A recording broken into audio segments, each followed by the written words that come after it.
mengenai pengibaran bendera putih ya. Jadi adalah menurut kami adalah wujud aspirasi warga dalam menghadapi situasi bencana yang dialami. Dengan segala kerendahan hati kami minta maaf ya, bila ada kekurangan yang ada. Memang kendala yang dihadapi cukup besar karena medan yang cukup berat ya. Syederalun Menteri Dalam Negeri atau Mendagri Tito Karnavian mewakili pemerintah menyampaikan permohonan maaf jika terdapat kekurangan dalam penanganan bencana banjir dan longsor di Aceh. Tito mengatakan kendala yang dihadapi untuk penanganan bencana sangat besar. Hal tersebut disampaikan Tito dalam merespon warga Aceh yang mengibarkan bendera putih sebagai tanda menyerah. Meski begitu, Tito menegaskan sebagai pemerintah Indonesia, mereka berkewajiban untuk terus bekerja dalam mengatasi berbagai kendala. Ia juga memastikan pemerintah akan terus memperbaiki kinerja dan secepatnya memenuhi kebutuhan darurat di Aceh, Sumut, dan Sumbar. Bendera putih berkibar di sejumlah ruas jalan di Aceh sebagai simbol kondisi darurat yang kian parah. Di tengah dampak banjir Aceh yang kian parah dan berkepanjangan, warga mengaku kehabisan daya dan memilih menyerah karena keterbatasan bantuan. Hampir 3 pekan sejak banjir melanda, bantuan dinilai belum mencukupi.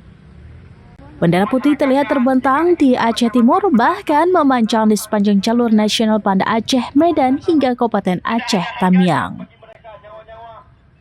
Namun sebagai pemerintah Indonesia, kami berkewajiban untuk terus bekerja, mengatasi berbagai kendala, memperbaiki kinerja, dan secepatnya memenuhi kebutuhan darurat saudara-saudara kita di Aceh, Sumatera Utara, dan Sumatera Barat.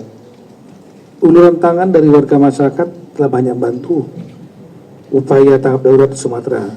Untuk itu kami mengucapkan terima kasih kepada semua pihak yang telah tulus membantu masyarakat Indonesia atas urunan tangan dan usaha gotong royong lakukan. Kita terus bersama-sama dalam bingkai soliditas kebangsaan dan kemanusiaan untuk segera memulihkan.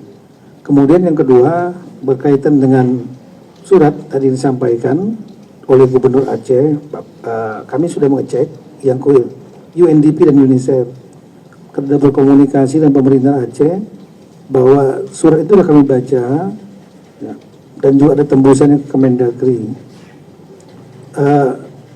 Surat itu ditandatangan barcode, jadi tandatangan elektronik ya. Dan Pak Gubernur Pak Muhammad Zakir Manaf ini menyatakan di melalui media bahwa beliau tidak mengetahui itu. Jadi staf yang menyampaikan surat tersebut ya, kami cek sepertinya Sekda yang mengirim karena adanya tawaran. Download Tribun X sekarang, menghadirkan lokal menjadi Indonesia.